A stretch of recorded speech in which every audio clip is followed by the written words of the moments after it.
Merci de l'intérêt que vous portez à nos solutions de connexion entre Sage et Salesforce. Vous avez participé à notre webinaire et vous savez maintenant tous les bénéfices que vous pouvez attendre de notre solution. Afin de rendre ça encore plus concret, on vous propose d'accéder à un environnement de démonstration complet dans lequel vous aurez accès à un Salesforce connecté à un Sage pour pouvoir créer des comptes de tiers, envoyer des commandes et profiter au mieux de votre environnement Sage to Salesforce.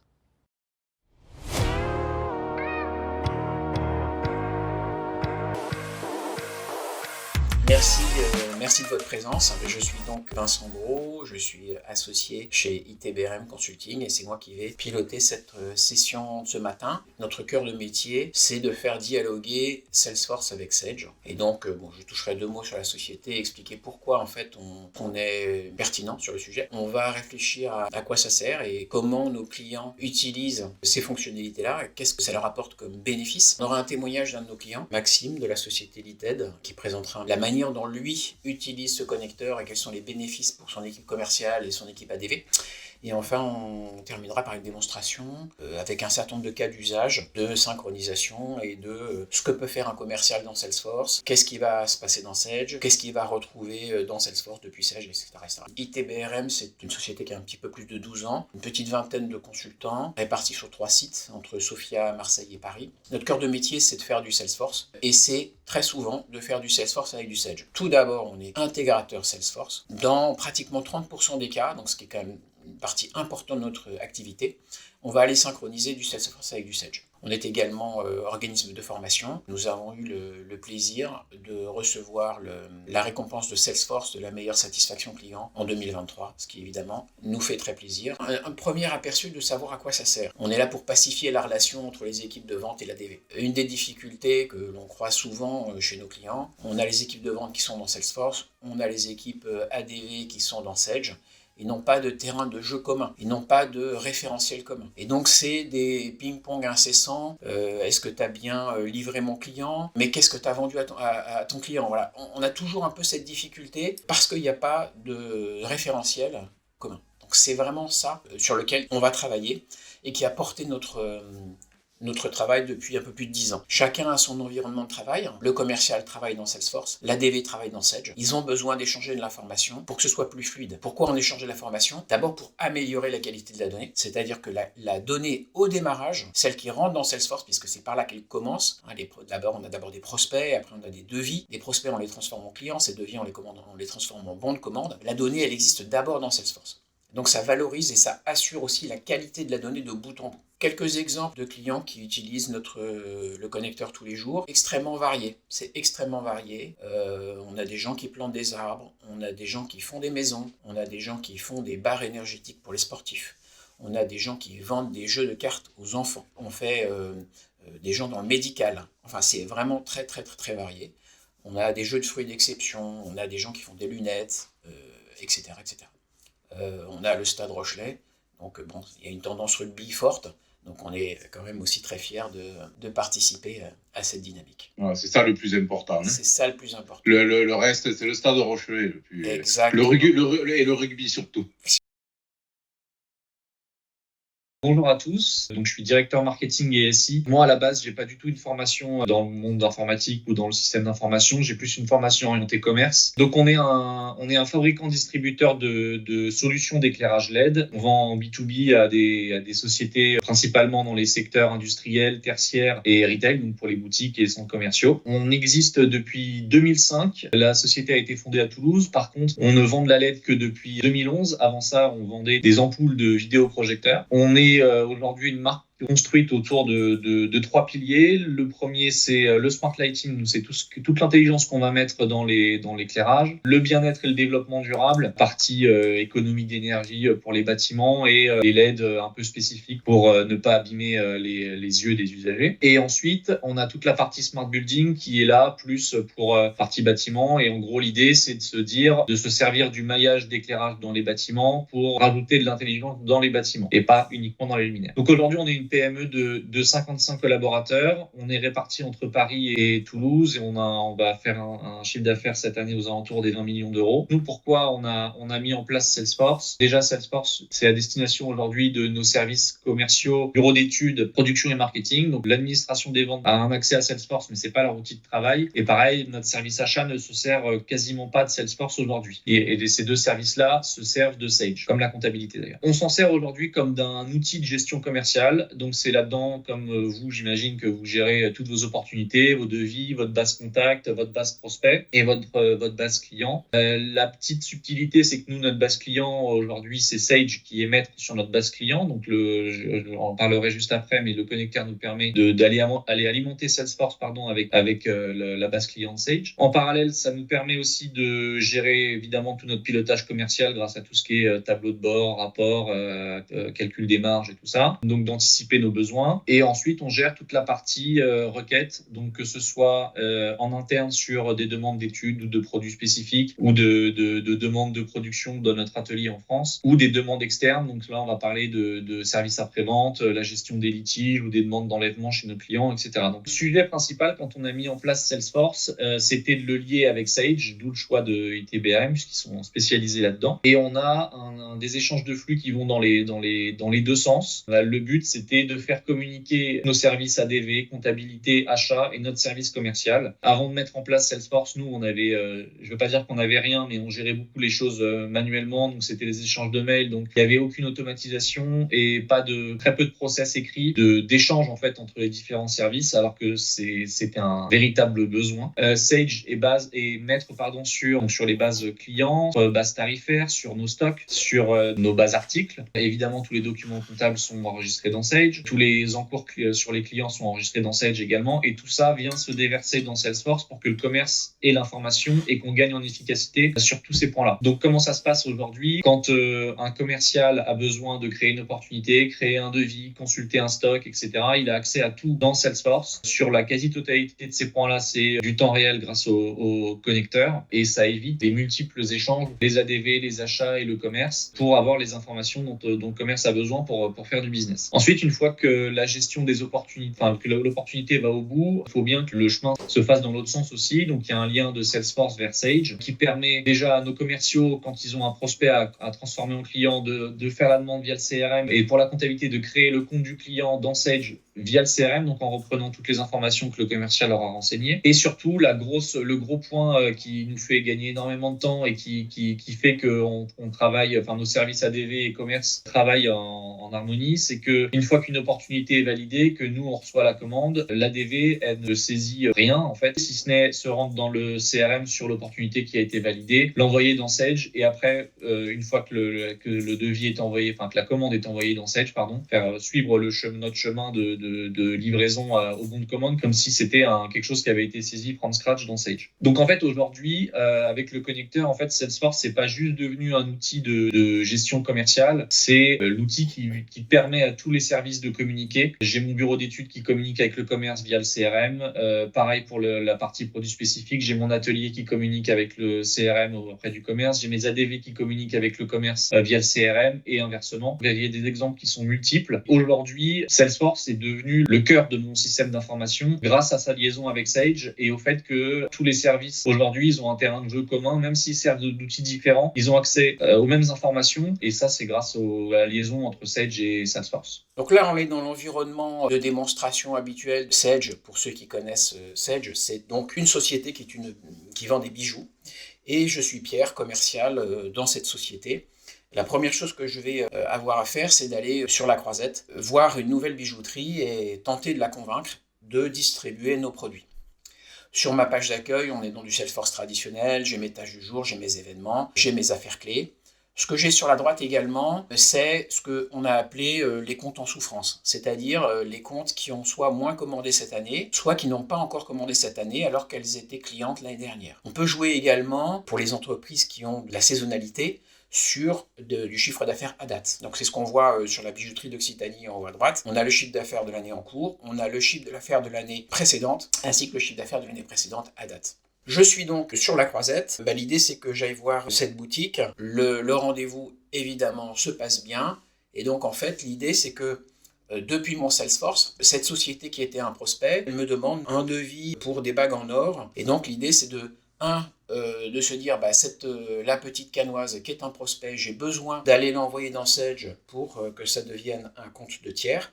Et puis après, je vais faire un devis pour savoir quel serait le montant du stock initial. Ici, dans mon compte client, j'ai un bouton de création de compte qui me permet de piloter la création du futur compte de tiers dans Sage. Un certain nombre d'informations sont définies par défaut, qui ne sont probablement pas du ressort du commercial, le compte collectif, le type de compte, la base. On peut effectivement avoir plusieurs bases Sage sur lesquelles on pourrait travailler, la catégorie tarifaire, mais à ma main, je peux définir le mode de règlement et puis indiquer peut-être un taux de remise. On déclenche à ce moment-là effectivement la création du compte dans Sage. Je récupère à droite des informations de type chiffre d'affaires qui n'étaient pas affichées jusqu'à présent. Pour l'instant, il n'a pas encore passé de commande.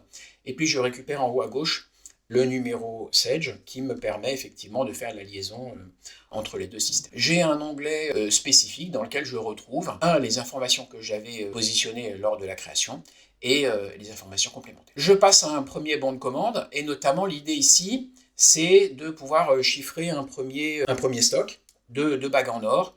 Je peux indiquer le mode d'expédition, la date de livraison. Aujourd'hui je n'indique pas pour l'instant l'adresse de livraison.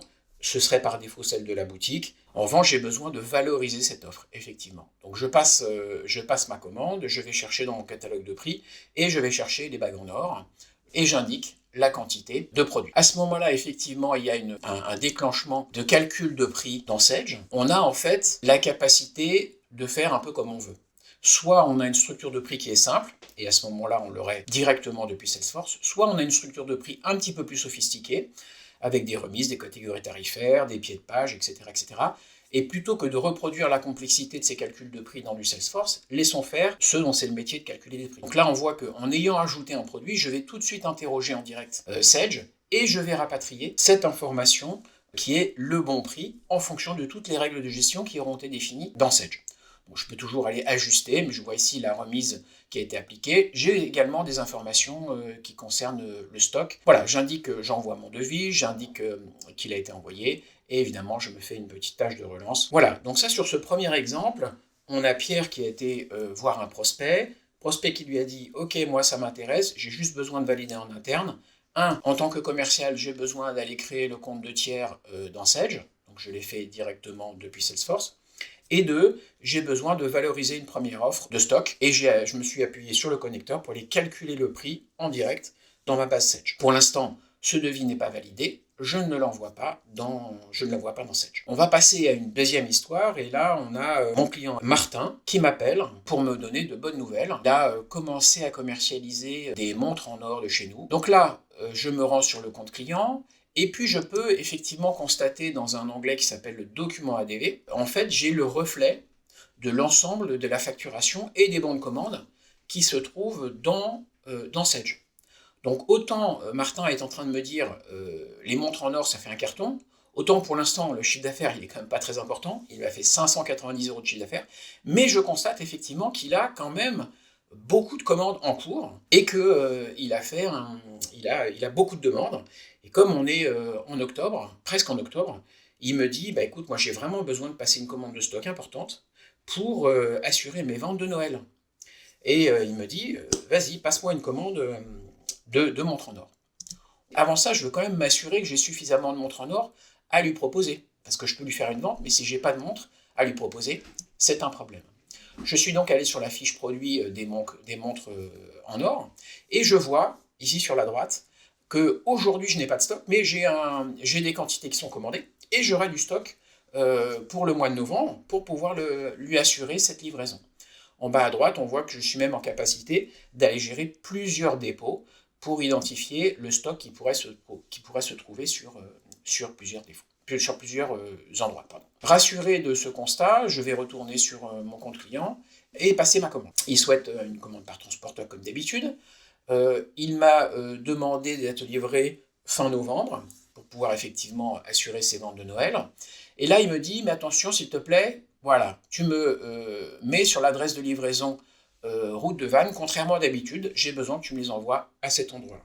Donc, depuis mon Salesforce, je peux également piloter les adresses de livraison pour chaque commande de façon individuelle. Je vais donc aller enregistrer cette commande, rajouter mes montres en or dans mon opportunité, et il me confirme donc qu'il souhaite commander un stock important puisque il va prendre 50 montres. Au moment où je valide mon devis, je vois que 50 montres, ça fait quand même 91 000 euros. Là, j'ai quand même une petite inquiétude. Je me dis, mais est-ce que je ne suis pas en train de prendre des risques? Je vais donc aller vérifier, notamment dans l'encours client, si je peux supporter d'avoir un encours de 91 000 euros, ou est-ce que, par exemple, je serais obligé d'aller demander à la direction générale. J'ai donc dans mon compte client un onglet de type encours, qui me permet de vérifier qu'effectivement, il a un encours autorisé de 100 000 euros. Pas de problème, je peux assurer cette commande sans avoir à en référer à ma direction générale. Je retourne donc sur mon opportunité, et cette fois, cette opportunité va être gagnée, et donc elle sera envoyée directement dans Sage pour traitement. Voilà. Donc je passe mon opportunité en gagné, et effectivement, je déclenche la synchronisation qui va envoyer cette opportunité dans Sage. On voit ici dans l'entête de ma commande que j'ai le retour de la pièce Sage. Je vais avoir le lien entre l'opportunité initiale et la vie de ce bon de commande, qui à un moment donné va passer en bon de livraison, et puis après ce sera une facture, et après ce sera une facture comptabilisée. Voilà, pour cette deuxième partie, on a fait une première partie avec un prospect qu'on a transformé en client. On a fait une deuxième partie dans laquelle on a passé une commande chez un client existant, on s'est assuré que le stock était disponible, et on s'est assuré que l'encours client était disponible. J'ai la négociation annuelle. Pierre a cette négociation annuelle avec un très bon client qui s'appelle la société bijoux.com, qui est un revendeur internet, et j'ai besoin de préparer ma réunion. Pour préparer ma réunion, effectivement, je vais devoir aller sur le compte bijoux et regarder un petit peu la situation dans laquelle je me trouve.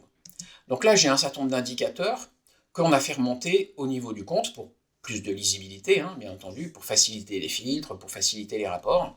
J'ai cet indicateur visuel sur la droite, et puis je le détaille sur la gauche. J'ai le chiffre d'affaires de l'année en cours, le chiffre d'affaires de l'année précédente, le chiffre d'affaires de l'année précédente à date, et la même chose sur les années N-2. On est dans du Salesforce, donc c'est un exemple de ce qu'on peut évidemment remonter. L'information est dans Salesforce. Autre élément qu'on va souvent mettre en place, donc c'est les écarts. À nouveau, ça nous permet de faire du suivi plus facile. Et puis, toujours intéressant de savoir à quel moment ce prospect est devenu client et quelle est la date de sa dernière commande. Ça, c'est pratique pour les équipes commerciales, pour savoir si on est en retard, si depuis combien de temps ce client est client, etc. etc. Voilà. Donc, c'est des indicateurs d'agrégation sur la base des documents ADV qu'on fait remonter sur le compte parce que c'est plus confortable. Là, on a des éléments, entre guillemets, un peu bruts. On a, et on met généralement en place, on met presque toujours en place, des tableaux de bord spécifiques par client. Et donc là, on a un exemple de chiffre d'affaires par famille en évolution année après année. Donc on voit que les bagues en or, effectivement, il a commencé en 2022 et il a à peine démarré. Par contre, ça a fait un carton en 2023. Il y a d'autres familles de produits qui du coup, elles, sont moins efficaces. Mais ça va me permettre de travailler ma réunion commerciale.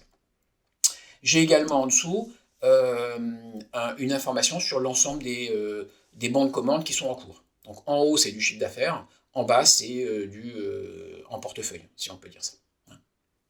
Ce sont à nouveau des exemples de rapports que l'on peut construire puisqu'on a ces informations en document ADV. Il y a un graphique qui nous a semblé pertinent, que Maxime nous a demandé, qui est pertinent pour lui, et peut-être pour d'autres d'ailleurs, qui est de dire, c'est un client régulier, par produit, j'ai besoin de savoir quel prix je lui ai fait au fur et à mesure de ces différentes commandes. Parce que parfois il va en commander 5, parfois il va en commander 10, parfois il va en commander 50, peut-être qu'il aura négocié au moment où il aura passé 50, je vais avoir ici une évolution du prix unitaire en fonction des quantités ou en fonction de la date. Donc ça, c'est des choses pour le commercial. Plutôt que d'appeler, alors je vais l'appeler Martine, c'est mon histoire personnelle, je vais appeler Martine à la DV pour lui demander, non, en fait, il a accès directement à cette information. Et il y a accès depuis son mobile également. Voilà, donc il a tout ce qu'il faut maintenant pour préparer sa réunion commerciale. Et puis, je dirais que de façon un petit peu plus globale, lorsqu'il est en meeting avec sa direction générale, bien sûr, il a aussi une information de type plus global sur l'ensemble du chiffre d'affaires et de son activité business, avec les fonctions habituelles de Salesforce, de permettre de filtrer ces informations-là, que ce soit du CA facturé par compte, quelque chose de global et d'agrégé. On a les notions et la synchronisation entre les représentants, qui est la notion d'utilisateur dans Sage, et l'utilisateur dans Salesforce. Donc ça, c'est quelque chose de très souple que l'on peut mesurer. En bas, on voit ici, par exemple, le nombre de nouveaux clients depuis 3 mois. On a les meilleurs produits classés par ordre décroissant. Sur la droite, ici, j'ai l'ensemble de mon portefeuille de commandes décliné par statut de document. Donc pour ceux qui connaissent Sage, on retrouve vraiment tout le vocabulaire de Sage, en fait. Après, c'est notre décision de savoir si, évidemment, on veut exposer cette information ou pas, et si elle est pertinente pour nos amis les commerciaux. Sur la droite, j'ai par contre l'ensemble, effectivement, des documents en fonction de leur nature. Est-ce que ce sont des devis, des bons de livraison, des bons de commande, des factures comptabilisées. L'info étant dans Salesforce, c'est notre décision ensemble de savoir comment on veut la reporter et qu'est-ce qu'on veut afficher et qu'est-ce qu'on veut donner comme information. Alors, ça c'était la dernière partie que je voulais vous présenter dans Salesforce. On va maintenant imaginer que je suis à nouveau en déplacement. On va se dire, tiens, j'aimerais bien pouvoir prendre des commandes en étant chez les clients. Et donc, on va montrer comment on peut passer une commande depuis son mobile. Donc, je suis en déplacement et dans cette nouvelle bijouterie, on me demande effectivement à nouveau cette magnifique montre en or. Et je vais passer donc par ce qu'on a appelé, nous, une commande express sur la base d'un devis de Salesforce. Et on va utiliser les fonctions de scan de QR code. J'ai mon catalogue, j'ai rajouté le QR code concernant ma montre en or, je valide la quantité et j'ai rajouté directement cette montre en or. Je peux bien sûr modifier s'il y a une remise particulière, modifier la quantité, mais la sélection de ce produit s'est faite de façon extrêmement rapide grâce à ce barcode. J'ai une action rapide, vocabulaire Salesforce, pardon. J'ai un bouton spécial dans mon mobile qui s'appelle « Envoyer le devis », qui effectivement, lorsque je le sélectionne, va confirmer le bon de commande avec le document PDF par email à mon client Olivier et envoyer ce devis dans Sage pour validation et pour traitement de cette commande. Voilà qui clôt la partie démonstration que je voulais vous présenter.